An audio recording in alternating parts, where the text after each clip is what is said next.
Are you burning the candle at both ends, chasing deals while working a day job? If real estate is supposed to deliver freedom, why the hell are you exhausted? In this video, we're going to show how you can build a portfolio that gives you life back. I think exhaustion and burnout it's reality, man. It's people that are working a day job, they're exhausted, they're burnt out, they're trying to build a portfolio.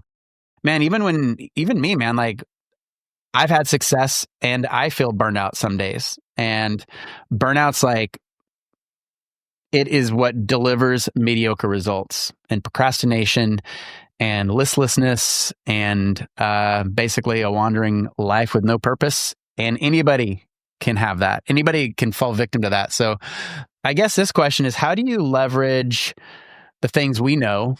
What stories do you guys have where you guys had maybe burnout and you just like wake up, you don't want to get out of bed, you don't want to get after it? What do you guys do to overcome that? Because burnout is real, man. It's a real part of life. It's a real part of the journey, whether you're scaling a real estate portfolio or you're trying to build a business. You know, unlike what you see on social media where people wake up every day and they're just charging hard and they're ready to go and excited. That's bullshit, because everybody has burnout. What do you guys do? How do you overcome burnout? Because that's a good skill to have. I'll jump in. First of all, I don't think you need to go as fast as you think you need to go, as long as you're moving in the right direction. We talk about that a lot. Running fast in the wrong direction or all directions is exponentially slower than stepping 1 foot at a time slowly in the right direction. That took me a long time to learn. My 20s were full of taking massive action, but it was taking massive action without education, without a network, without a tribe like we have today. So I was burned out, but I wasn't getting much results. I think as I grew and matured and I found the right tribe and network, I started taking the right action. It was slower, but more methodical, and my results were much, much bigger and much more impactful. So I think, a lot of people don't stop to think. They're moving, they're working, they're jumping on social media, they're on Netflix, they're taking everything they can from the outside world to distract them. And they don't stop to think, they don't stop to go for a walk or meditate. And I think you can slow your life down and get way bigger results than moving really fast in all directions. Taking care of your mind in this journey is a really big deal too. In any journey it is, but especially in scaling real estate.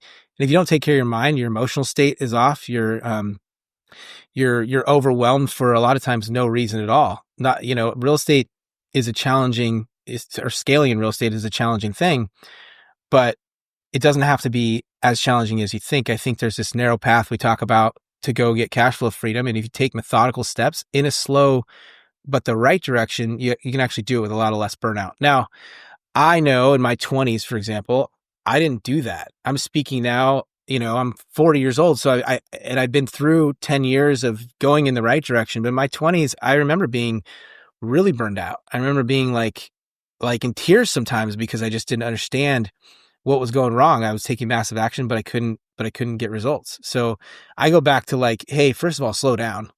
Make sure you're walking in the right direction versus running in scatterbrain in all directions. Yeah, I remember one time, people can probably relate to maybe this story. People that have maybe acquired a couple of units. I had a duplex. I read the books. Yeah, I read Rich Dad Poor Dad, read the books.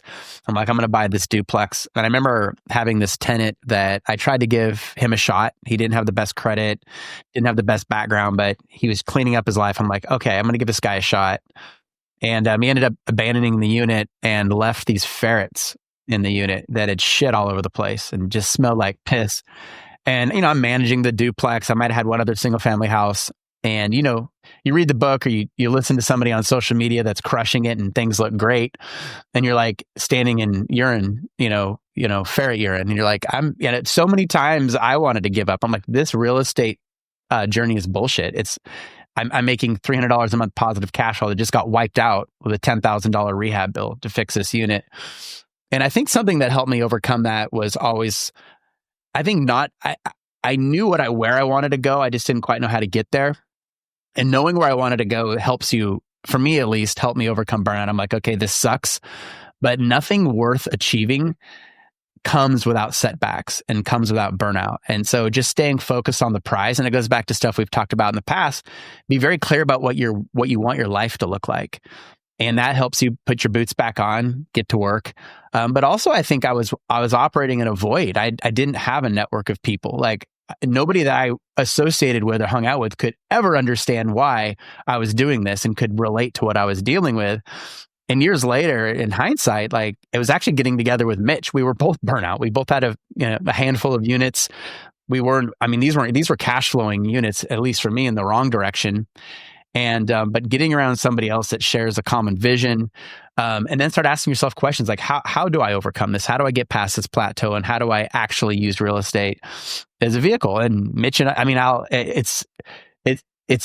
it's true, man. Like I didn't even understand what a mastermind was, but Mitch and I were in our own mastermind. We sat in my office and we talked about this. We shared our dreams and our vision. We got excited. We got each other excited about things again. We started reading books. We started learning how to buy bigger properties, how to maybe partner with people with capital to buy bigger properties, get the right management in place. I mean, we've got 500 units, and I guarantee you there's a ferret pissing one of our units right now, probably, I'm sure, but we don't know about it because we put the right systems and people in place. And meanwhile, we can live our lives and use the vehicle of real estate to achieve those lives. And by the way, you're going to have setbacks, man, in real estate. You're going to have shitty tenants. You're going to have big expenses that come up. And the guy or girl that doesn't give up is the one that's going to go far and succeed. And so I think keeping your eye on the prize is really important. And you have to have a very clearly defined vision of what you want your life to look like. So I think that's something that's helped me out throughout the years. Yeah, I think the vision piece is important. Having a big vision and eventually having a clear vision is really important. You mentioned not giving up. I think that's huge. I think the not giving up piece was a big part of my success. And when I had challenges, when I had, these oh shit moments, I had a bigger vision than just a leaky toilet. I had a bigger vision than like, what if the tenant destroys the property? But it's also the discipline when things are challenging, right? We're all motivated sometimes. But discipline is doing those things even when you're not motivated, right? And so it's like, I like to compare real estate investing to working out. I just think it's an easy comparison. There are days that I'm pumped and excited to go to the gym. And there's other days that I don't feel like going, and there's other days I'm indifferent, right? But the difference between motivation and discipline is going even when I don't feel like going. Motivation would be only going on the days that I feel like it. So my results would be much less. I think the results that you often get in real estate investing is continuing to do those things even when you have a shitty tenant. If you truly believe, and I think this helped a lot. Like I had a lot of oh shit moments. When I first started buying property, I was buying like Class C, maybe D, small multifamily properties. I had some crazy fucking tenants. I had tenants that were letting water just leak through. They wouldn't, eventually they wouldn't let me in there. Once I had property management, they wouldn't let property management in there, like destroying these units, like throwing shit at people walking by. I mean, hundreds of wild stories. But I had the discipline and the belief that real estate would be my path to financial freedom and wealth building. And so part of it is just having that tough skin and like trusting the process. Like you have to trust the process. There is a lot of amazing stories in real estate. There's a lot of really fun and exciting and big wins, big financial wins and whatnot. But there's just as many, challenges and oh shit moments. And it's realizing that that's just part of the game. Having the discipline to understand like, hey, trust the fucking process. You're going to have these times when you're like, real estate's amazing. I love it. I'm so glad I bought every piece of property I did. And there's going to be other times that you're thinking, why? Sell it all. Sell it all in real estate. But I mean, that's the difference between motivation and discipline. And I think, where I see a lot of people, when they don't trust the process and they have a challenge and they give up or they lack the motivation and they allow emotion to dictate their next move rather than just staying disciplined and going forward. I can remember, in my 20s, well, I must have been 30 years old or so. I just left my job a couple months prior. I had a little bit of money. We moved in. A lot of people know this story. We moved into a camping trailer in a Kent, Washington KOA, and living literally beside a lot of people that were basically homeless or very close to homelessness. But I jumped off the entrepreneurial bridge, and there were a lot of scary times there. I didn't know how I was going to pay the next bill. Didn't have a whole lot of money, but I remember this one day specifically. We went up to the Seattle market. I think it's called a fish market up there. And I'm walking around, this older gentleman comes up. He's like 65, maybe 70, something like that. And he's wearing like, some logoed out brand, like a bib. And he had like barbecue chicken, like samples. And so he goes, hey, do you want a sample? I go, yeah, like, sure. So I try this chicken. I'm like, oh, that's really good, and I'm looking at this guy going, this guy's got to be like 70 years old, something like that. And I go, are you working for this company or what? Like, I just started asking some questions. He goes, no, I'm starting this, man. I'm an entrepreneur and I want to start something new and I'm excited about it. This guy's 70 years old, super excited. And I go, have you ever been in the restaurant business or have you had the food? Do you know anything about food? Like that kind of stuff. And he goes, yeah, I'm so-and-so. He goes, I started a restaurant a long time ago. I sold it. And I go, oh, okay. I didn't know the name. And I'm like, what restaurant was that? And he goes, have you heard of Red Robin? I'm like, yeah. And he goes, that was me. I grew and sold that. And I go, can we talk for a second? He goes, yeah, what's going on? I said, hey, I want to be an entrepreneur. I want to be like you. I live in a trailer now in Kent. I left my job. I told him my whole situation. Hannah's standing there with my little girl, Evie, which was 1 year old at the time. And I'm like excited, but also panicked by my life because I made this big move. And he goes, well, come here for a second. He pulls me around the corner and he goes, I remember, and he used a story, by the way, that was so powerful. He goes, I remember my wife and I were early in our marriage, we buy this house. It's a foreclosure and it's just a piece of shit house. And at the same time, I wanted to start this restaurant. I remember it was raining really hard. It's in Seattle. It's raining really hard. And he goes, we had to run around the house to catch rain. We'll put buckets underneath multiple spots in the house for this thing's leaking. And he goes, I asked my wife, I said, look, times are so hard. Should I just go get a job? And she goes, no. And he goes, well, we can fix the roof or we can start the restaurant, but we can't do both. And she said, go start the restaurant. And he goes, today, I sold that company years ago. I'm worth millions of dollars. I live on the water now in Seattle. I have a beautiful home, this whole thing. And he goes, you know what we talk about? We always talk about catching rain.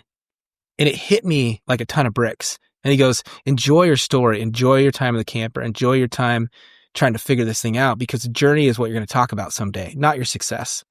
And 30 more seconds, when I think back to my childhood, we had a time, one of my parents were building the house and we were running around catching rain at 5, 6 years old. And I remember my mom's spirit during that time and my mom's look at life. My mom's look at life is like life's a dance, right? So we're all running around catching rain and mom's turning up the stereo. Because it's fun, because it can be fun and the journey is so fun. And so if you're overwhelmed, you can also reframe for a second and realize you're in the good old days right now. You're in the best years of your life and you're in the years that you're going to talk about someday.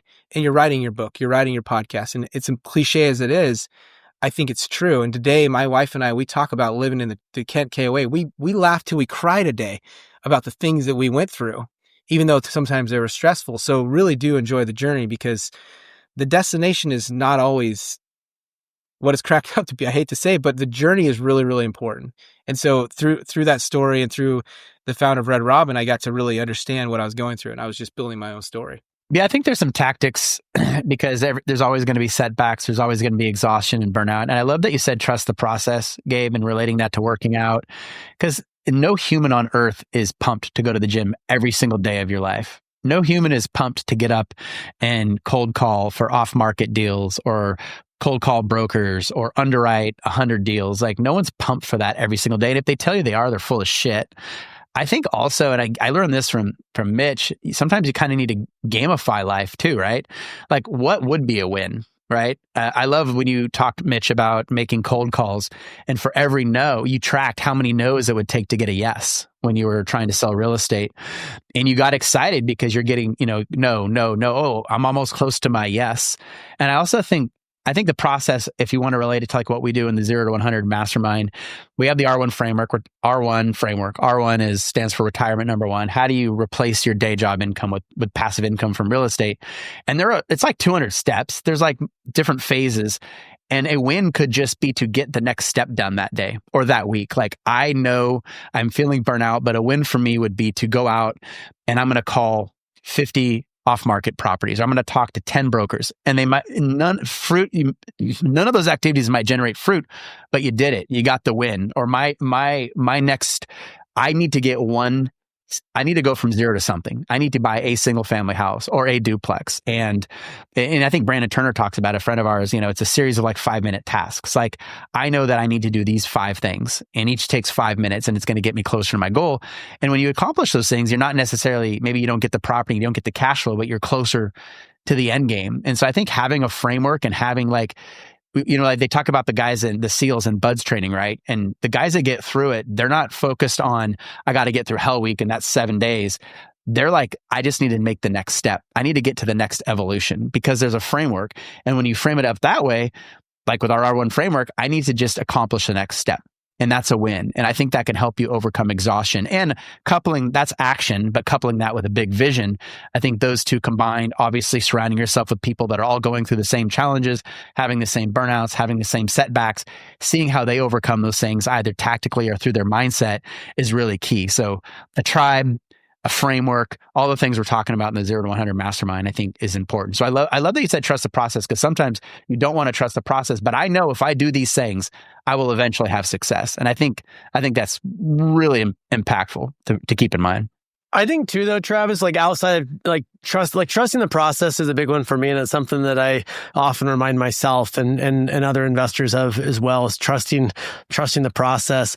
But I also think, like, when I say that vision piece, I also think about, like, choose your fucking hard. Like, there's hard things in life. I mean, I think about, when I was in my early 20s and my goal was to replace my 30-hour week minimum wage job.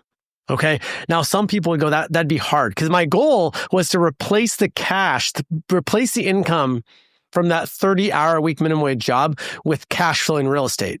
Now, some people would be like, that's hard. That's not possible. Now, keep in mind, I had no money in the bank. So it had to be through seller financing, no money down, cash flow real estate. So some people would go, that's really fucking hard. But in my mind, I was like, man, I'm in my early 20s. Working for somebody else, especially a low-paying job for the next 50 years, that's a different kind of hard. And that's not a hard that I'm interested in. And so my vision was very different than working that job. In fact, it was 3 months into that job, I worked in a high school special education class. It was 3 months into that job when a kid was throwing shit, literally his own shit, all around the stall. And I was responsible for cleaning this up and, like, unfucking this situation. And I'm thinking, like, this is also hard, but this isn't the kind of hard I want. I don't want to be cleaning up human feces. And again, my heart goes out to anyone that's in that line of work, but I'm working for minimum wage or barely above 30 hours a week. Like, that's also hard and a different kind of hard. So I chose in that moment, hey, the sooner I can replace this income. So 3 months into that job, I was like, shit, I need to replace this. So when I got home every night and the kids went to bed and my wife went to bed, I was online looking at deals. And it took me a year, and I had hundreds of conversations and I made hundreds of offers. Most of them went nowhere, but it was that one deal. It was one deal that created enough cash flow to replace that job. So was it hard when I came home and I was tired, and I was also coaching wrestling at the time? So I, like, have this job, then I'd coach wrestling, then I'd come home, and then it would, like, was it hard? Sure. But I spent an hour a night, maybe 2 hours a night looking at deals, and a year later put a deal together that replaced that income, that went on to become life-changing because it took me away from that 30-hour week minimum wage job. Was it hard? That is way less hard in my mind to replace that income than working for someone else or working that low-paying job for the next 50 years of my life. So I think the other piece outside of trusting the process, having a big vision, is also choose your hard, because there's things in life that are hard, but some hards to me, I have no interest in, and others are life-changing hard.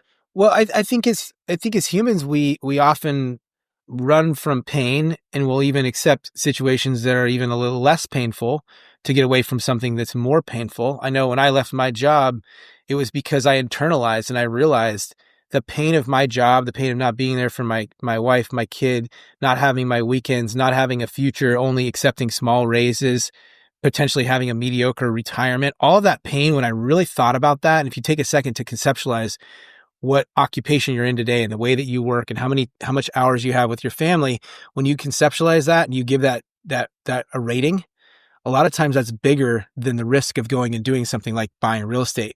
The pain for me was less to go do something and to leave my job. And once it equaled that, and I remember the day it equaled that, my wife and I both pushed the button on the computer to send the resignation email. Cause I'm like, are you all in? She's like, I'm all in. I'm like, put your finger on the computer, so we both push it. But I remember the pain was so great in my current occupation that I knew that I was going to still be in some sort of pain. I was going to choose my hard, but it would be less. and the results would be so much greater than I could get in my current occupation. I was working for a med tech company. I didn't have a life. And so I think understanding, like taking a second and doing an audit, what pain are you signed up today? And I think Gabe was getting out at that. The pain you're signed up for today could be pretty substantial.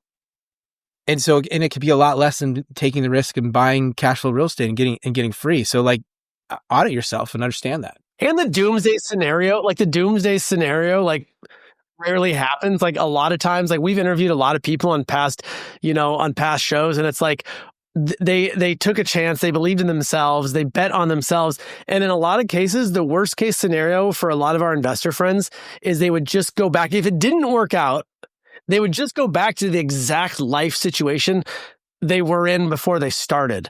And so it's like, I believe like the younger you are, like take the fucking chance. Like I believe real estate investing, owning assets that put money in my pocket every month was going to get me so much farther. And the risk, all the what ifs that could happen, all the people saying, this is risky. What if this, what if this, what if this, what if this? And I'm thinking like, well, what if it goes right? If it goes wrong, I go back to a low paying job. If it goes right, I can build millions of dollars of net worth and have cash flow coming in my pocket every month. So it's like, you got to think about like, how outweighed is that risk? Like if the worst case scenario is you're exactly where you are today, like if you're listening to this and your worst case scenario is what you're doing today and you're sitting in the exact seat you're in today, why not take the fucking chance to better your life and improve it and create the life that you actually want? I talked to Hannah about that and I'm like, look, our worst case is not what we think it is. And I remember conceptualizing this. We like to go, oh, I'm going to be homeless under a bridge and I can't feed my children. Here's the reality. I can go get a job and I'll still have one of the nicest apartments in town. We'll probably still have stainless steel appliances, right? We're going to be okay. And by the way, a house that has perfect temperature control and enough food in the fridge. So in a country like this, and thank God we're here, I think this is an amazing country. There's still a massive amount of opportunity, maybe more opportunity today than ever. We have the opportunity to go risk it and then fall back on our plan B if we have to. Ideally, you don't. Ideally, you burn the bridges. But if you have to go get a job, you're still going to be in a temperature-controlled environment with enough food. So, like, I've met entrepreneurs that have left 2 or 3 times to figure it out. And they go back and then they leave again. They go back and they leave again and then they strike it. The good thing about the sport of life is we've got the whole time. We got 80 years or so to figure this thing out. It's not an hour-long game. So you can take as many shots as you can to get free. I just encourage you to take the shots and realize the downside is not as far as you think it is, just like Gabe was saying. But also look at failure as an opportunity. I think a lot of people were taught in school, if you fail, that's wrong. Don't fail. And I think any successful entrepreneur that I've met has had a myriad of failures. Damn it, I've had so many failures. And I think if you look at failure as an opportunity to reflect and learn and gain a competitive advantage on the next go around, that's really important. It's the same failure. It's just the way you look at it and it's your frame of mind. And that's why I think mindset is so important. So the moral of the story is if you're going to be cleaning up shit, are you going to clean up shit for somebody else? Or are you going to clean up shit for yourself? I think that's the question you need to ask yourself. I love that you say failure. I hear that as failure as part of success, and I'll bring it back to the gym. I work out on occasion, and I often, like when I'm doing deadlifts or squats or bench press, like I drop the weight, and I always hear I tell myself, I'm like, failure is part of success, right? Like I know there's people in the gym thinking like, oh, he just dropped that weight, like he couldn't do it. What they don't know is it's like my 5th set, right? And it's like, I want to fail because I know to build muscle, like it's part of success, and real estate and business is no different. Those failures are part of success. And you can learn from other people's failures as well. But a lot of people, they have these small micro failures and then they quit. And it's those that I see in real estate that don't let those small failures dictate their future success.